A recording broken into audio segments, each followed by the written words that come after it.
मित्रांनो, या ब्राईडचा तुम्ही लग्नाचा येलो साडीमधला लुक तुम्ही बघितलाच आहे ऑलरेडी आणि तुम्हाला सगळ्यांना जाम आवडला आणि तुम्हाला हे पण म्हणलं होतं की मी यांचा रिसेप्शनचा लुक मी लवकरच घेऊन येणार आहे तुमच्यासाठी. तर आजच्या मिनी ब्लॉगमध्ये आपण बघणार आहोत यांच्या रिसेप्शनचा लुक, जो की याच्यापेक्षा नेक्स्ट लेवलला भारी आणि जाम होता बरं का.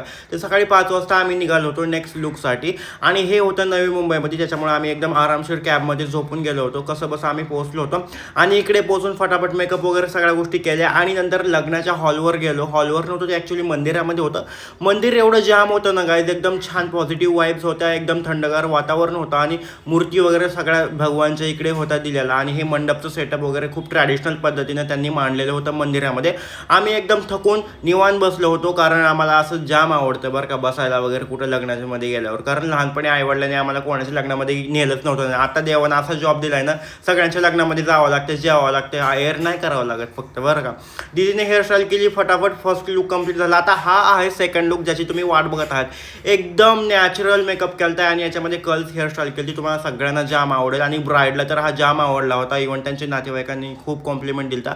रेड साडी होती, हेवी होती आणि जाम भारी दिसत होती याच्यामध्ये ब्राईड. बघू शकता तुम्ही किती खुश आहे. कमेंटमध्ये नक्की सांगा तुम्हाला कसं वाटलं आणि मी सगळ्यांच्या कमेंटला रिप्लाय देणार आहे बरं का.